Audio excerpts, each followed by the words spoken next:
This is the Detroit Sports Podcast Network.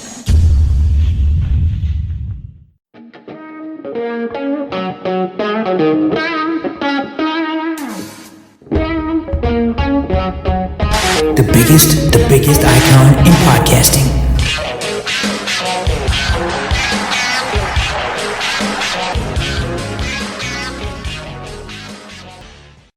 Welcome in, everybody, to this week's episode of the DocNJock Wrestling Podcast. I'm your host, Adam the Jock Strozinski. On today's show, a whole lot to unpack in the world of WWE. We've got Matt Riddle getting in trouble at airports. We've got AEW stars heading to WWE.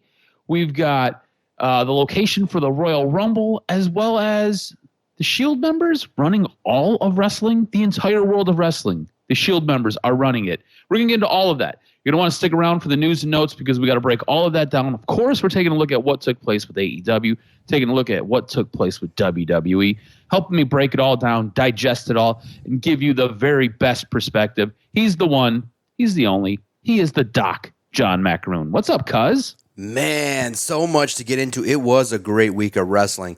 Oh, my goodness. You got old promos making their way back into the lexicon of the world. You had returning Hall of Famers. Oh, my God. It was so good. So good this week.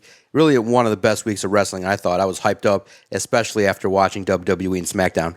Yeah, it's been a very fun week of wrestling for sure. WWE and UFC merged to form the company TKO.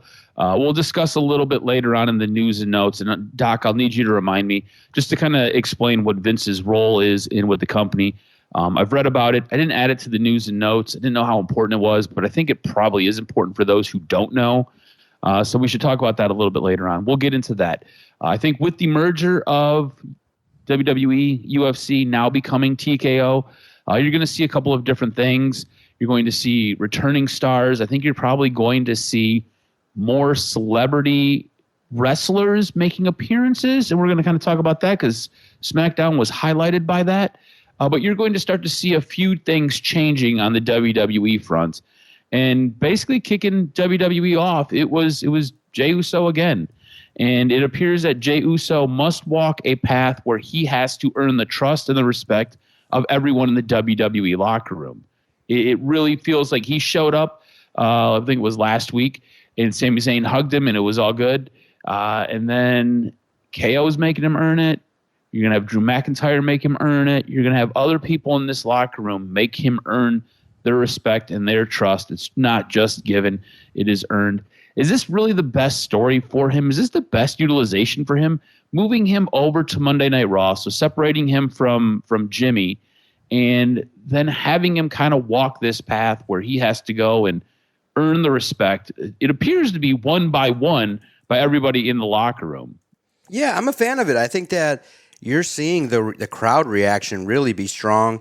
You're seeing that there's intrigue. You're kind of seeing like, okay, you've built up this stock and cachet now with the audience, and now you're taking on this intrigue as to what's his role going to be on Raw? How is he going to be looked at? Is he going to be recruited by the Judgment Day? Is he going to be feuding with those that hate his guts? I thought that having Drew McIntyre call him out and Kevin Owens is going to be great. I'm looking forward to it next week, where it's going to be, I believe, Drew McIntyre against Jey Uso next week. I think it's going to be great. And you're just seeing now the beginning of, now that you've created this star, there's some more intrigue as to what's going to happen. I think not having this exact clear defined where's it going to be has been really, I think, intriguing. Now you got to really take advantage, I think, and start to build him up in a way where, you know, he could be in a title picture, at least with Seth Rollins moving forward down the line, and it's believable. And I do think he's got to prove it because he's on a roster that he's on a show that doesn't, you know, he's obviously now in the mode of having to deal with the impact of what he's done with the bloodline. So I think it's been well done, at least to start. I think what this allows you to do, because I'm not a huge fan of this storyline so far. You can get me there, but right now I'm not really bought into all of it. I think what you can do, though, is you can use this storyline to, one, set him up and to put Jey Uso in a good place, to really help elevate him on the Raw roster, really help show that he is a babyface. You can make him the ultimate babyface at this point. But I think what it also does is it allows you to turn certain guys heel. And I think that's what we've got coming for Drew McIntyre. And I think this is the perfect story to kind of launch Drew off into the heel world, and you can keep pushing Jay more and more babyface. So I think this story will allow you a lot of ways to tie up some creative loose ends and get the roster set the way you want the roster to be set. Reminder, we've got Survivor Series coming up here shortly. We're going to get into that at the back end of this segment, so you'll want to stick around for that. But we've got Survivor Series coming up, and this is going to be a way where you really help split and divide your roster. And it could just be with the inclusion of Jey Uso. Also, if there's supposed to be a member returning to SmackDown, if that returning member is Cody Rhodes, that now allows you to get in line with Cody versus Roman at this upcoming year's WrestleMania. So it allows you to fix your roster with a storyline, and it helps kind of level the playing field and helps everything move forward instead of us just kind of having this retcon narrative. This kind of helps insert it and kind of move everything the way it's got to go. Now, the other big thing that took place on WWE Raw this week was Nia Jax returned. Nia Jax is back, and she's looking to take it all out on Rhea. Jax, according to Fightful Select, has been signed for over a month. I want to know what you think about Nia Jax basically showing up one night and just inserting herself as the number one female contender. She looks to be real opposition for Rhea Ripley, depending on how they book Nia Jax. We've talked about it before. Huge fan of Rhea. Her title run has been quite subpar because who she's gone against, nobody's really been believable. I don't know how many times we can watch her take on Raquel Rodriguez, and we're just like, yeah, we're going to get the same finish. She's not winning. Or her take on Natalya, and we're like, okay, cool. She's going to get decimated by Natalya, or Natalya is going to get decimated by Rhea Ripley. I don't know how many times we can keep doing this, and this is kind of what they fed us. It's been a lot of soft storylines. I feel like this could be the opportunity to us, maybe give us one where we kind of buy in, give us a harder edge storyline. We all know about Nia Jax's history. She's generally the woman who hurts everybody. You can look at Nia Jax as the one who really helped catapult Becky Lynch, punched Becky Lynch in the face, like legitimately punched her in the face, broke her nose, knocked Becky Lynch out in the middle of the ring, and this was a build to Survivor Series. Becky Lynch wakes up about 5 minutes later, and she takes the blood that is leaking out of her skull and rubs it all over her face, ends up in the crowd, and look, the man is made. Becky Lynch basically took lemons and made lemonade there, but it was because of Nia Jax punching her in the face. So do we have the ability here to help elevate Rhea and help elevate her storyline and her title run? What do you think? Man, I was actually more intrigued with Shotzi and other characters moving forward. I mean, look, I think that Nia Jax has a lot of work to do in order to build up her credibility, right? I mean, she's just kind of she's been somebody that has kind of been there and has kind of had a run that in the past that just hasn't been, that really special. You know what I mean? So it's kind of just feels like we need this big, huge woman to kind of come in, and handle business. But you're right. It's kind of in the same way with Jey Uso in that work needs to be done in order to build her up. I mean, I like Rhea Ripley in what she's been doing, and I thought it was interesting. It was surprising, but I just don't know if it's going to deliver. Right now, I'm skeptical. So she's got a lot of work to do in Nia Jax to prove everybody wrong. Well, you talked about Shotzi. Let's go there. You said you've been a little bit interested in what Shotzi and a few other characters are doing. What has you interested in Shotzi, and who else has you interested? Yeah, I think that on the other side, I think it was SmackDown, where you have Asuka stealing the belt, and you got Bayley, and then Shotzi's in the crowd, and I just think that now with everything that's going on in that picture, I just think that what's happened on Raw is nobody's been built up in that level that's credible enough.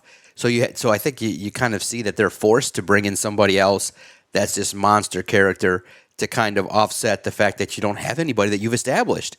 So on SmackDown, you have a bunch more intriguing characters on the women's side that you can kind of get into and are unique and haven't been exposed yet. And now with an opportunity to have the spotlight on them, you're interested in it. And I think that Shotzi and the new women's champ feuding with Asuka, and you got Bayley in the mix. And I think with with Charlotte and with Bianca Belair, I just think that you're seeing the tilt on one side just being really, really heavily focused on SmackDown. So Raw needs to even up the score in a big way, and it's going to take time. Yeah, I think what they've done with Shotzi, they've made her a bit of an interesting character. She's kind of a wild card right now. Asuka obviously out for revenge against Io Sky. I think Io Sky is still a great entrance. I wish her promos were better. I think in the ring she's fantastic, and I think her and Asuka can put together great matches. I think Bayley does a really nice job of selling her fear of Shotzi. So I think that you're right. There is a little bit more depth, it feels like, as far as higher level characters for the females on SmackDown rather than on Raw. And I think that's a good way to kind of segue into what took place on SmackDown. I want to get your thoughts. I mean, we had a returning Hall of Famer. We've had The Rock. We haven't been able to see The Rock in forever, as well as Pat McAfee. They opened SmackDown. They were dropping the people's elbow on Austin Theory. They got the crowd screaming, "You're an asshole," which was fun for a little bit, but I got kind of annoyed because Fox kept dumping the audio, which was irritating. But overall, I thought this was a great entrance. I thought this was a great way to open SmackDown. The Rock obviously ran long when Pat's like, "Hey, it's a 2-hour show. We got to go." And The Rock's like, "We're having fun here." So I thought this was awesome. I thought it was great to see The Rock. If you get a chance, check out Pat McAfee's show. They usually break everything up into clips. The Rock talks about his WrestleMania moment against John Cena and how he ended up having suffered a triple hernia and tore his quad off his pelvis. Very, very interesting. As well as The Rock confirmed that he was supposed to face Roman Reigns for the undisputed title at this year's WrestleMania. A couple of things happened, didn't really work out. You'll want to check out the episode. But what were your thoughts, man? We got to see The Rock. We haven't seen The Rock in forever. I know I was glued to my television, and I had a permagrin while I was watching it because he played some of the hits. I'll say this much. His promo kind of rambled a little bit, and he kind of stuttered through a couple spots, but, nothing like shaking the rust off and giving the people the people's elbow and giving the Austin Theory, just beating the crap out of him. So what were your thoughts? Yeah, it was great, man. And it was good, too. Maybe it kind of was disappointing a little bit because Pat McAfee teased it, being that The Rock was there. They're in Colorado, so the natural assumption, some people tried to downplay and say, well, yeah, he's going to be there, but only backstage. So you kind of had a feeling like, whoa, wait a minute. He's in Colorado. McAfee's in Colorado. The show's in Colorado. It would be crazy not to take advantage of it. But the pop was huge. You're right. The production ruined it because the crowd was chanting holy shit as well, and they kept dumping it. So it kind of had this long pause to kind of ruin the beginning part of it. But, man, it was great, man. Austin Theory, what a start to his career. Getting an opportunity with The Rock, John Cena, all the rub with Vince McMahon. And it's great because he's the perfect heel foil for The Rock. I thought that McAfee's rock bottom wasn't, or McAfee's, efforts in the ring didn't look that good. So I was just like, well, okay, McAfee's more of the side mouthpiece. He didn't look as fluid, doing his thing as The Rock did. And it was just cool because The Rock did embellish and took his sweet ass time with everything going on. But, SmackDown was just jam-packed all the way through. I thought the segments with AJ Styles was spectacular, building up with Jim Uso. And, man, I just like the way in which they weave in Grayson Waller and the Waller effect. It's just perfect. It's like literally shooting up there in regards to the opportunities that he has to be a heel. And for some reason, I really like his music. Like the way in which he can shimmy into the ring because of that bump, bump, bump, bump, bump, bump. It's really cool because they play it, then they intro it, and then they play it again, and he's sitting in there doing his thing, and I really liked it. And I thought that, I don't know, you got to say, maybe John Cena needs to hit the fake spray tan for the segments that he's getting. He's only getting, 10. He looked 10. A little pale. He looked a little pale. Yeah, look a little pale, and you're like, man, this isn't the same look that he's used to rocking, But all in all, it was great, and it's great to set up. It's great to have, even though AJ Styles is not featured prominently in title pictures, I just thought that having him involved in a good story is excellent. And then I thought the highlight of the night was, even though it maybe you might have missed it, LA Knight wins the match. It kind of had a routine feel of like a regular SmackDown match, but then he grabs the mic and he just delivers the message. I'm coming for a title, and I don't care who it is. And when the crowd heard Roman Reigns, they popped, and it was perfectly delivered. Like, I'm coming, here it is, whoever it's going to be.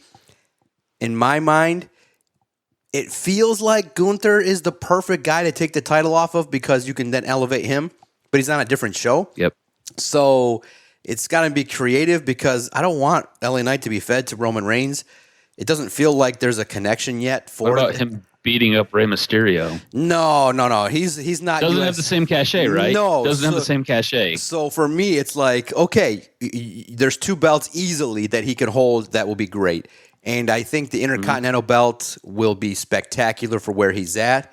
But also, given the fact that he's already put in his time, he's over 40, you just kind of have him transition, and he's at Raw, and he just goes for it and feuds with Seth Rollins. I think that, it'll just create 2 faces going at it, and when he wins the world title, it'll mean something, and he'll get the gaudy gold belt, and it'll look good. But it just has the feel of both, either Seth Rollins or Gunther, one of those two. I think for me, it just, if there wasn't the world title, it just feels like LA Knight is the Intercontinental Champion in my mind. Yeah, I totally get that. And look, I thought SmackDown was a better episode than Raw. And it wasn't just the fact that we got The Rock. There was a lot that was mixed into it. And I think you're right. I think they have something with Grayson Waller. I feel like Grayson Waller is slowly getting groomed to be that Miz-like heel. And we've talked about Miz because at certain points, Miz has carried this company. Whether anybody wants to give Miz credit or not, Miz has carried this company. He has been one of the best heels that they've had all time. Last week, Miz wrestled an Invisible Man, and whether you liked it or not, it got a reaction. People talked about it. People talked about it for almost a week. So Miz gets a high mark, and Miz is highly regarded. I think they are slowly transitioning Grayson Waller into being a character like that. I mean, when was the last time you really seen Grayson Waller wrestle? I think it was probably about a month ago that he actually wrestled. But this guy does a great segment where he gets other guys in the ring and he draws their ire and he really paints himself as a vindictive heel, which is great. And it allows other people to kind of stand tall. And that's kind of what we got here. We got John Cena getting attacked by Jimmy Uso and Solo during the Waller effect, with Grayson Waller basically just sitting behind his desk, his little pop-up desk. AJ Styles makes the save. And like I said earlier, all of this really has me looking forward to Survivor Series, which is on the list of the main 4. It's probably my least favorite pay-per-view. It just always feels like everything's just kind of crammed together because it has to be. Like, there's really no good story arc. It's just, we need guys from this side and guys from this side, and they've got to wrestle each other. Instead of actually having beefed out storylines where you got this guy hating this guy and you got this guy hating this guy, and who the hell cares if they're on the red or the blue brand? Nobody gives a shit. We just want to see the 2 people who hate each other get in a match and fight. That's what Survivor Series is supposed to be about. I think we're slowly transitioning back to that. And I think that is a little bit of a nod to Triple H having some creative control. We'll talk about Vince's creative control later on. But it's a nod to Hunter's creative control, which I think is great. But like I said, it gets me thinking about Survivor Series, and I want to know what you think about this. For Survivor Series, in our 5-on-5 match, what do you think about if we had a team led by Jey Uso, John Cena, AJ Styles just threw his name in the hat, them taking on Jimmy or Jim Uso, Solo Sikoa, possibly Drew McIntyre, possibly Finn Balor, possibly Damian Priest. Right now, the heels, it feels like we can go down a list of heels who could be on the heel side. But those would be your 3 main characters on the face side, and possibly even working in a Cody Rhodes because he's one of the biggest names in WWE, and he is the lead face on Monday Night Raw. What are your thoughts about us slowly building towards Survivor Series here? And that's what we're kind of getting, and that's why we're seeing so much mixing with a John Cena, with an AJ Styles, with a Jey Uso, and a Jimmy and Solo who are kind of on the ins but kind of on the outs. Drew McIntyre, I'm anticipating, is turning heel this week. Finn Balor, Damian Priest, they're having some crossover with the Bloodline. How do you see this kind of playing out? Do you see us having a Survivor Series match, and do you like it? I do. And yeah, you're right. It is kind of building up to that. And then you had Finn Balor after getting that corny win against AJ Styles. You had him kind of going backstage and saying, "Hey, why don't we link up the Usos and get them into the Judgment Day?" So there's intrigue as to what could happen. Could one side turn to the other, or what could be the loyalties there in regards to everything going on? So, and maybe you have the Drew McIntyre turn not this week, but at Survivor Series. So you look at it and you say, oh, boy, it has the opportunity to be interesting given that, I'm more into, hey, could there be, maybe not the traditional, but maybe a World War III type thing, or the double cage match that they got going on that they do in WWE. So maybe you do that, you bring that back into it. I know you'll remind me of what it was called again. I know we've seen it. I've been playing it on the video game a lot, but I forgot it off the top of my head. But it's going to be great, an opportunity potentially to see how you can do and weave it all together. And there's so many different ways to go with it. Oh my gosh, and honestly, I liked what they've done with Jim Uso too.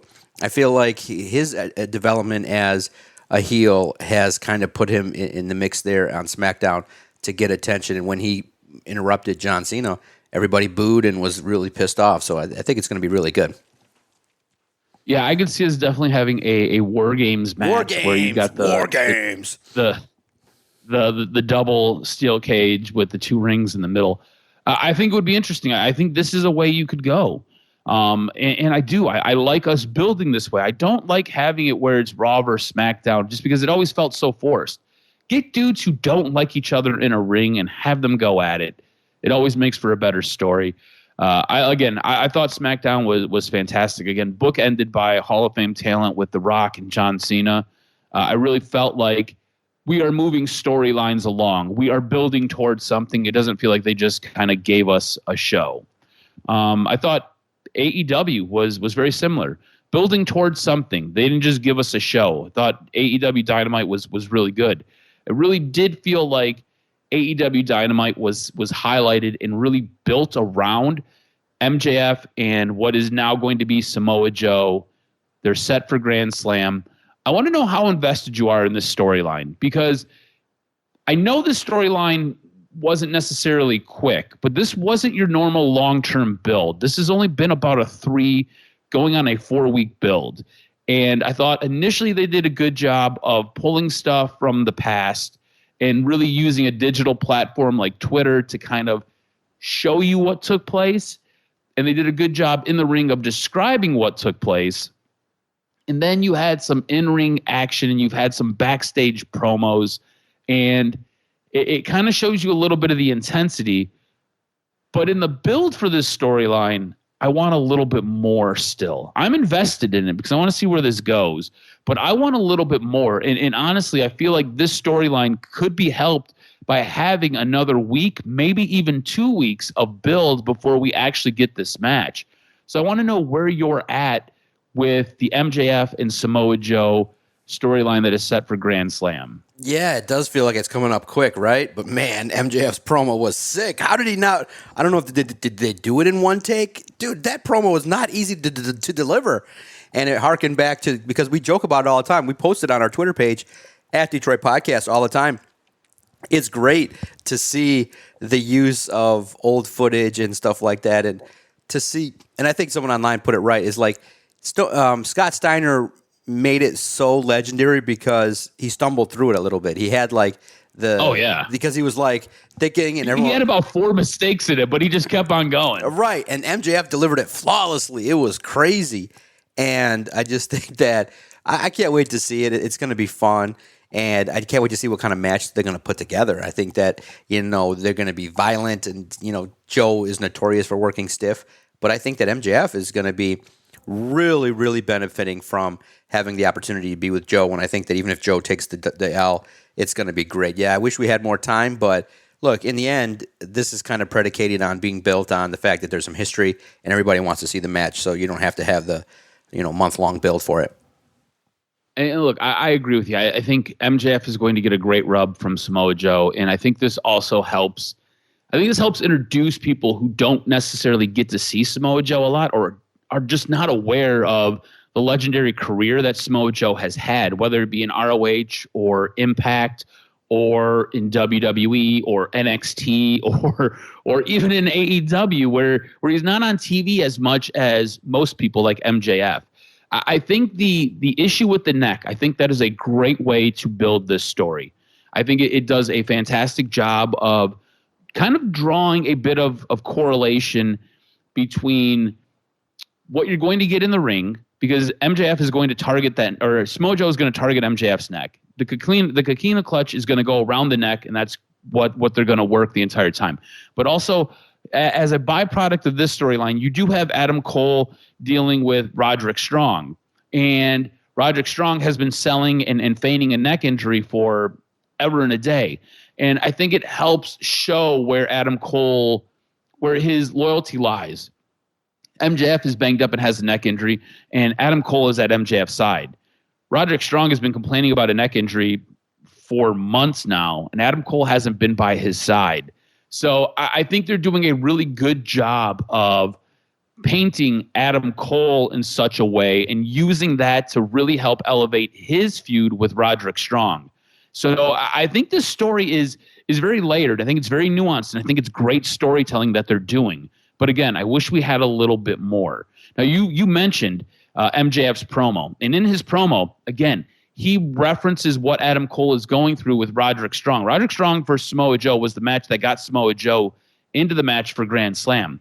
So early in the show, he does a promo and he mentions Roderick Strong calling him a bland bitch, which I thought was fantastic. He does a great job of really undressing Roddy. It's fantastic because Roddy is kind of a generic wrestler. There's nothing that really stands out about Roderick Strong. And MJF leans hard into it, and I think it's fantastic. But while doing it, like you talked about, he did Steiner Math. If you don't know what the Steiner Math promo is, you need to go check out YouTube, type in Steiner Math, you'll be blown away. I've showed Alyssa it, I think, at least 5 times. Every time I look at her, I'm like, Steiner Math, and she just laughs because she knows what it is. He did Steiner Math talking about Samoa Joe and his chances of winning his AEW championship. What is it, the BFF or whatever it is? He talked about him having the ability to win that, and like you said, did not skip a beat. Was absolutely precise in everything he said. It was fantastic. I thought MJF's ability to just cut a promo and just to kind of just go off is unparalleled. He is unrivaled. He is one of the best on a stick, and it's absolutely fantastic. And look, like I said, I want another week or two of build for this, but you've got 2 guys who are masters at their craft. Samoa Joe is just unbridled intensity. He is just sweaty intensity when he's in the ring and cutting promos, and it's fantastic, and it works. MJF is incredibly creative and will cut you down and will get underneath your skin, and it's fantastic. So I am intrigued. I'm interested in this. I want to see this. I want more of it, though. Was there anything else that really stood out to you this week as far as AEW goes? Anything that you really liked? I thought it was interesting that you had Ricky Starks now acting as a manager for Big Bill.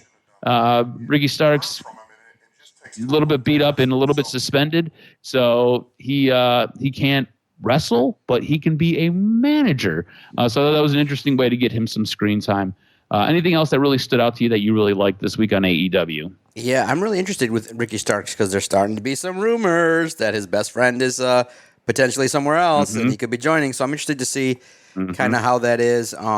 It's also interesting with AEW, not on Dynamite, but Rampage, kind of seeing Jade Cargill and the way in which she lost kind of sent signals in regarding to the rumors regarding her. So I think with it's a little bit interesting now with AEW, right? You're hearing whispers of maybe increased pay-per-views or potential like whispers regarding the direction of the company on television. I just thought that, they're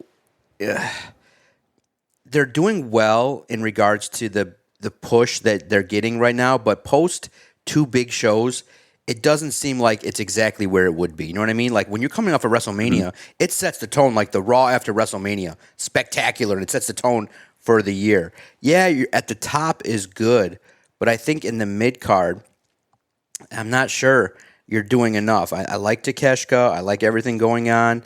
I think the crowd was a little bit maybe not as good for the Chris Jericho, Sammy Guevara stuff. You know what I mean? I thought that there could have been like, I don't know. It just felt like the crowd wasn't as maybe they were into it, but they did obviously have the pop for Moxley and Danielson and Samoa Joe.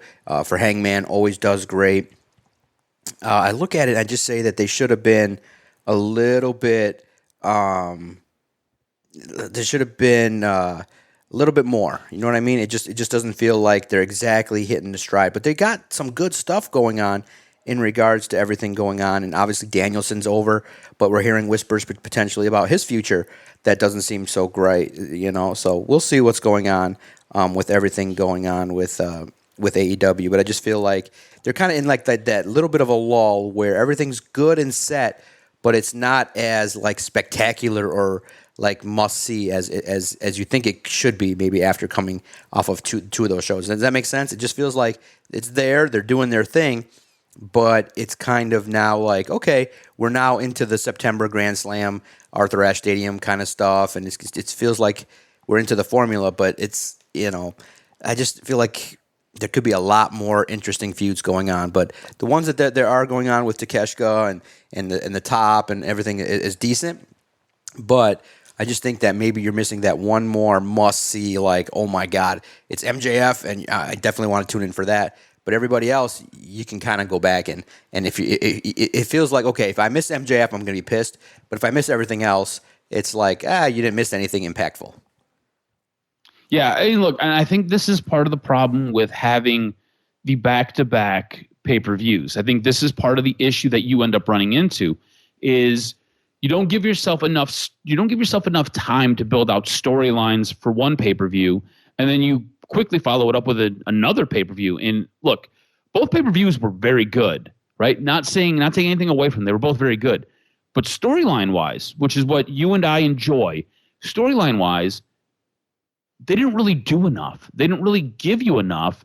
And then from having back-to-back pay-per-views, you now have to pivot off of that, and you kind of get 2 weeks before you get, and this is something that AEW does that's very interesting. They will give you pay-per-view-esque television shows, and that is what Grand Slam is. That is what Fight Forever is, or Fyter Fest. That's what that is.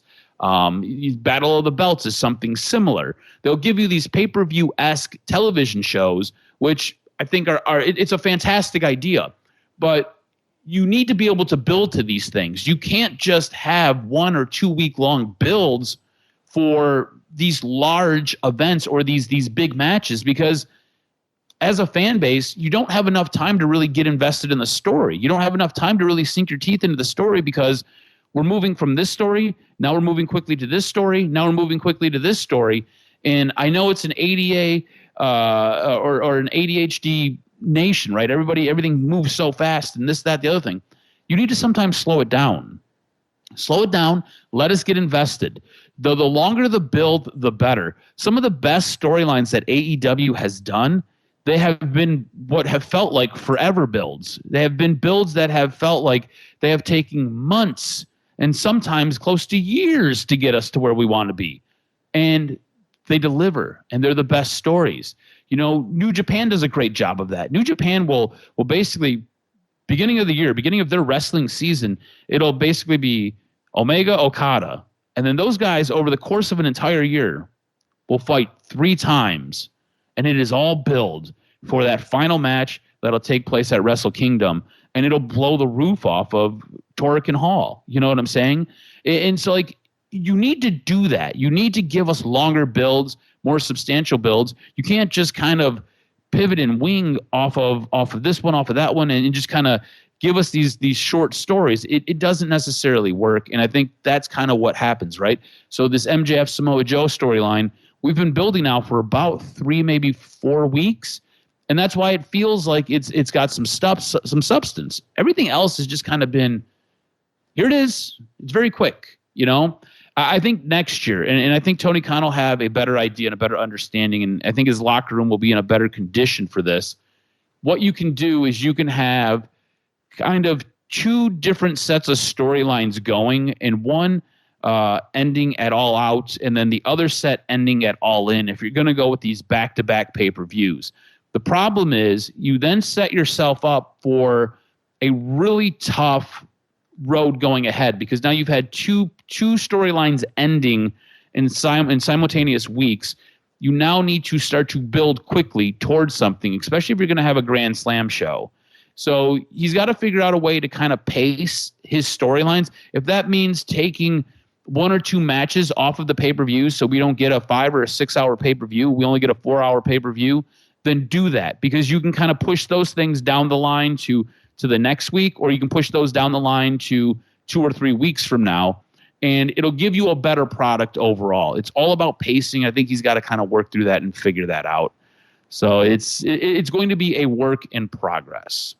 I do want to get your show of the week. What really hit the mark for you? Because I think we're going to be on the same page here. When you bring back The Rock, you're going to win the show, baby. It was great. It was just surprising. It was great to see. It was good to see The Rock being, check out. He spent an hour with McAfee, and it was just comfortable for an hour talking about,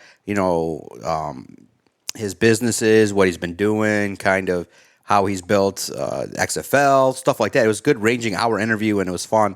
And his crowd interaction was great. The crowd was into it. The boys talking wrestling was fun too. So it's a good 50-minute interview, and I enjoyed it. And then kind of knowing that was going to happen, so it was cool.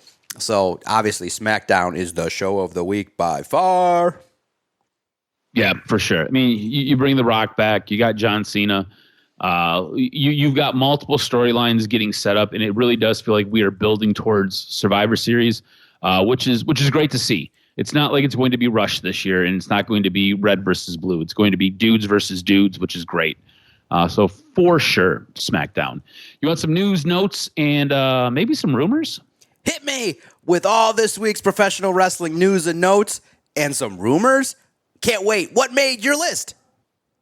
All right, before we get into this AEW star and his career possibly winding down, let's talk about the recent merger that took place earlier this week, where you had UFC and WWE get together and form TKO.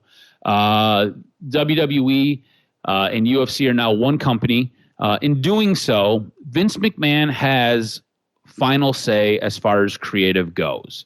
If there comes a point where Vince wants something and Triple H wants something, Vince will have the final say. He will get the final call, and it will be up to Vince to make that change. This week's Raw had quite a bit of changes from Vince, according to people in the know. They said that they were for the better. Triple H also made quite a few changes on Raw as well. So Triple H will still be in charge of creative, but Vince will now have the final say-so and will have the ultimate veto card. So if Vince wants something, Vince will get whatever he wants. So just be aware. But with the new signing or the new merger of the two companies, it now opens the checkbook up a little bit for WWE. So you will have some returning stars. That's why you got Nia Jax. That's why I believe they were able to bring The Rock in, whether it's for a one-off or whether he's going to be here for a little bit. That's why you're able to do that. Expect to see a few other signings. We're going to get into a major one leaving AEW and possibly heading over to WWE. So be prepared to see an influx of talent and some shifting of talent. Now, switching gears, do you hear the TikTok on this AEW star's career? Justin Barrasso of Sports Illustrated reported that Bryan Danielson currently plans to stop wrestling full-time within the next year, indicating that Danielson will still have a role with AEW following his shift to part-time. The following was shared to Sports Illustrated's Fan Nation site. Multiple people close to the situation confirm with Sports Illustrated that Danielson will be stepping away from wrestling full-time in the next year, yet may remain a special attraction for AEW. Danielson has been wrestling for over 20 years, with the popular star making his in-ring debut in December of 1999.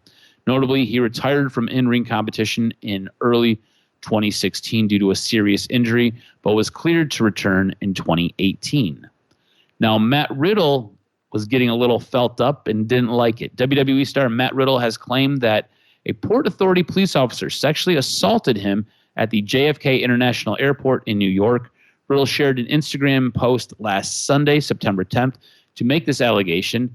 In the now deleted Instagram post, Riddle said, "Nothing like being sexually assaulted by an officer and harassed at JFK Airport. No means no. Just because I'm nice doesn't mean yes, asshole." Don't know their Twitter or Instagram handles, but I took a picture. Normally, I'm like, whatever, but today was really weird and uncomfortable, and they made a point to make me feel small and useless. Definitely one of the most uncomfortable travel days I've ever had. Thanks, New York City. You're so progressive and accepting. TMZ is now reporting that an investigation is now underway with the Port Authority Police Department following Riddle's comments. They take these accusations very, very seriously. TMZ also reported that per law enforcement sources, Port Authority officers got a call for a disorderly person who was deplaning, and Riddle was reportedly this disorderly person. The report noted that officers talked to witnesses as well as Riddle, who was described as apologetic. No police report was filed, and everyone was free to go without incident per the reports. Now, this AEW star may be heading to WWE. Fightful Select is reporting that Jade Cargill is likely finished with AEW at this point, hence why the decision was for Statlander to defeat her clean on Rampage this week. Fightful sources in both AEW and WWE are of the belief that Cargill will be joining WWE. At this point, nothing's official. There's no confirmation that a formal offer has been made, nor is there confirmation on when Cargill's AEW contract actually ends. However, according to Fightful Select, sources within WWE are of the belief that Cargill's contract could be structured in a way that she could sign with WWE immediately. Before any of the news emerged publicly, Cargill potentially joining WWE was reported as a topic of conversation backstage at Raw this Monday. The belief is that Cargill was brought back to AEW to set up a rematch with Statlander, where she could put Statlander over on her way out before heading to WWE. As for backstage in AEW, after the match with Statlander, Cargill was reportedly greeted by other locker room members with hugs and apparent farewell tones. While many within the company believe she's headed to WWE, she has not explicitly said that as far as Fightful is aware. Now, Cargill had a WWE tryout in 2019, but said she chose AEW over WWE. The belief is that if Cargill was to go to WWE, they would consider moving her right to the main roster and bypassing NXT, which generally is rare. But they feel that she has developed quite a bit in AEW, and she does have a bit of a name. Cargill has also been on record of wanting to do more and branch out into acting. She would love to act in one of the Marvel series. She basically begged Marvel to give her a call. WWE could give her that leverage that she needs to do so, especially if Disney gets involved with Smackdown. So speaking of Smackdown, their television contract is coming up here in 2024, and it appears and it sounds like Fox is out. Fox doesn't want Smackdown anymore and is willing to let them go. Disney could be interested. Disney could take SmackDown and slap it on FX. The thing with SmackDown is the date would probably change. It probably wouldn't be a Friday night anymore. It would probably be either a Tuesday or a Thursday. And depending on what they wanted to do with NXT, if they want to leave it on Tuesdays or if they want to move it to Wednesdays, we'd have to kind of see what would take place there. I don't believe that they necessarily want to get into a war with Dynamite. So it's going to be one of those situations where expect SmackDown to leave Fox and end up somewhere else. Currently, Disney sounds like it's the front runner to grab SmackDown. In the end, it might just end up going back to NBC, and we might just get it back on USA. Who knows? We do have a date and a location for next year's Royal Rumble. WWE revealed that the 2024 Royal Rumble will take place on Saturday, January 27th at Tropicana Field in Tampa Bay, Florida. The 2021 edition of the event also technically took place in Tropicana Field, but was held in WWE's Thunderdome, which was located in the arena. Now, how about the Shield running the world of wrestling? I told you you'd want to stick around for this. PW Insider's 500 list, so they ranked the top 500 wrestlers over the year for 2023. It had all the members of the Shield in the top 3 spots. WWE World Heavyweight Champion Seth freaking Rollins was listed as the number 1 guy. followed by Roman Reigns, who was number 2, and AEW International Champion Jon Moxley was number 3. Seth Rollins. Oh, see, I wondered why Seth Rollins put a picture of the Shield's hands. I thought it was, you see, I thought something was up with that. I didn't tie it together. Thank you. Now it makes all the sense in the world. He's acknowledging 1, 2, and 3, baby. So, yeah, recently, like you said, Seth Rollins paid tribute to their collective legacy on social media, sharing a photo of the all-too-familiar hand gesture where they put their fists in the middle.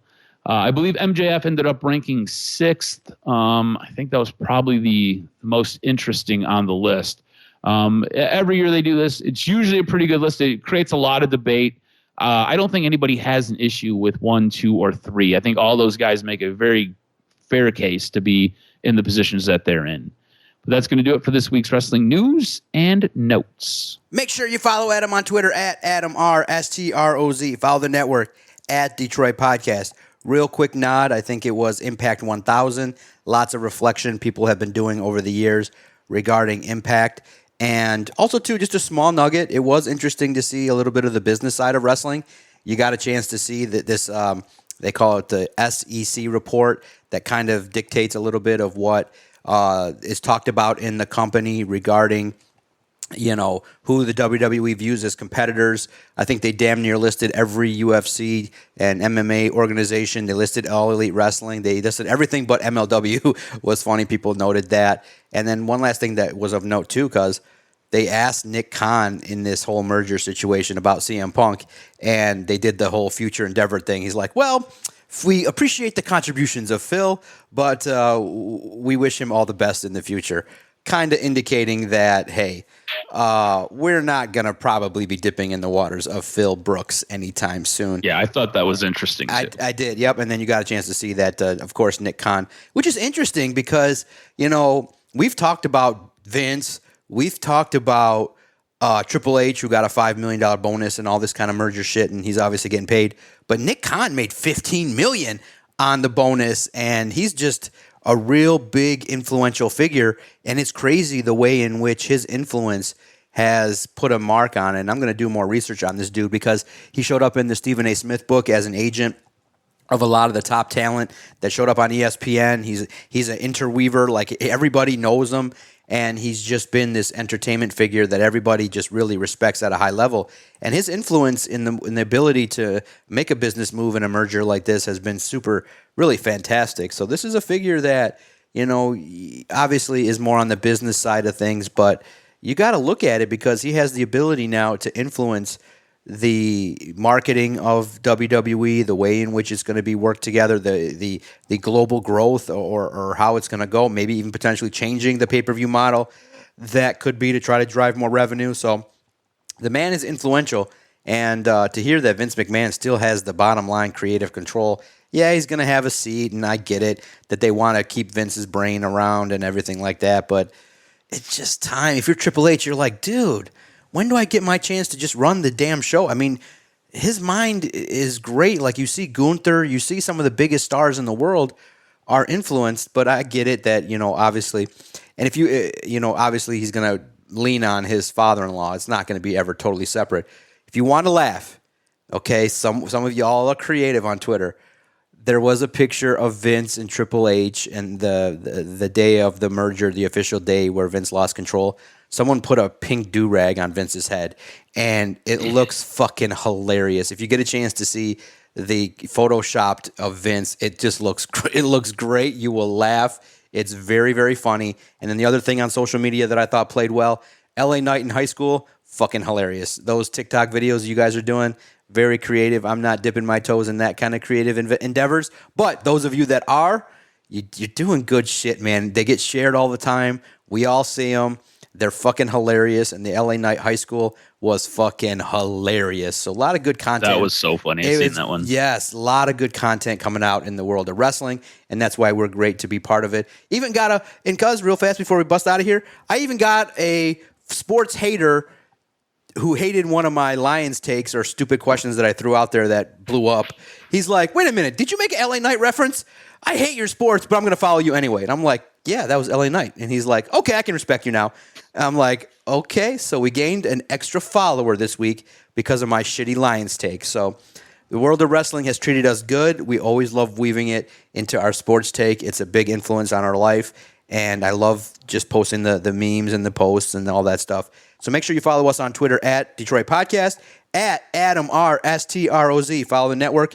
We always enjoy bantering and interacting, and being part of the IWC, as they call it, is great. It's really fun, and I look forward every week to firing up the microphone and turning on the lights in the studio to be able to talk to my guy, Adam the Jock Strozinski. Can't wait next week to recap the crazy world of professional wrestling. I can't wait. Thank you all for listening to the latest edition of the Doc and Jock Wrestling Podcast.